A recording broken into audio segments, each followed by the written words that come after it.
Another example of know who your friends are. Find out who your friends are. Here we go from Al Monitor. Not really sure what it is.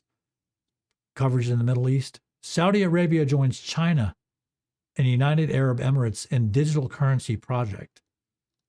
The Bank for International Settlements announced on Wednesday that Saudi Arabia is joining Project M-Bridge as a full participant. The project explores multi-central bank digital currency platform to enable cross-border payments. BIS, Bank for International Settlements, is a financial institution that is owned by its member central bank. So as a reminder, commercial banks own the central banks, and now we just find out central banks own the BIS. So private banks own central banks own BIS. But you want to ask the question, who owns those private banks? Who do you think? Work on Project M-Bridge began in 2021 via collaboration between BIS, the Central Bank of the United Arab Emirates, the People's Bank of China, the Hong Kong Monetary Authority, and the Bank of Thailand. Okay, none of these banks has any transparency whatsoever. None of these banks is democratically run. They're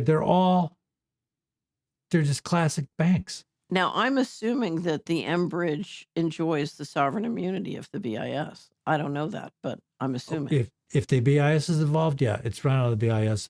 Right. Okay, let me back up.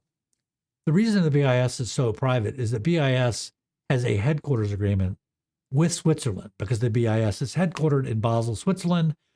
The immunities agreement, the headquarters agreement says basically BIS is a sovereign entity within the borders of Switzerland. You can't subpoena our documents. You can't arrest our officials. We don't pay taxes. You don't mess with us.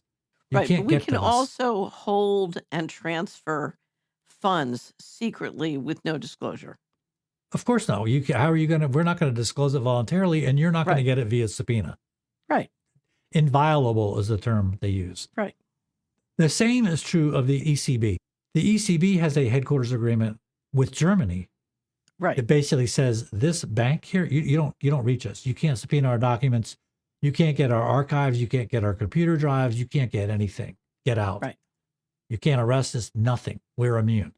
Right. So it's complete secrecy. These banks operate in total secrecy. So back to this story with the BIS and China and the UAE and Saudi Arabia, that this is it's total opacity. Right. It's an announcement to say we're building an entirely global secret system. Yes. To run all the money and yes, completely outside your law. Right. Right. This is a breakaway civilization. Your national laws are out the window. Totally out the window. Right. We're the overseer of this whole thing, and we're gonna run it in total secrecy. Right. And the guys with the big oil fields just joined us. Right. You got it. Right. Which is why you may want to bring back some of your nuclear plants. I say this because, as you know, I'm no fan of the Federal Reserve. Right. However, I will take the Federal Reserve over that any old day of the week. Absolutely. Because we can get to the Federal Reserve. Right. Okay. You can FOIA the Federal Reserve. You think you're going to FOIA China? You think you're going to FOIA the BIS? Right. Under what law, pray tell? Right. Exactly. You're not going to get anything. Right. That's why when people say shut down the Fed, so Mike Lee just put in a bill saying, kill the Fed. I had a thing with Massey at Polyface where he said, kill the Fed. I said, no, get the 21 trillion back first. Yeah. Because if you kill the Fed, they get to keep the 21 trillion.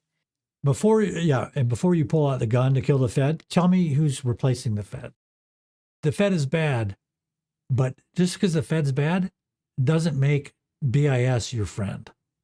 Oh, no, Do BIS, not make that mistake. Get ready for major depopulation if BIS is in control.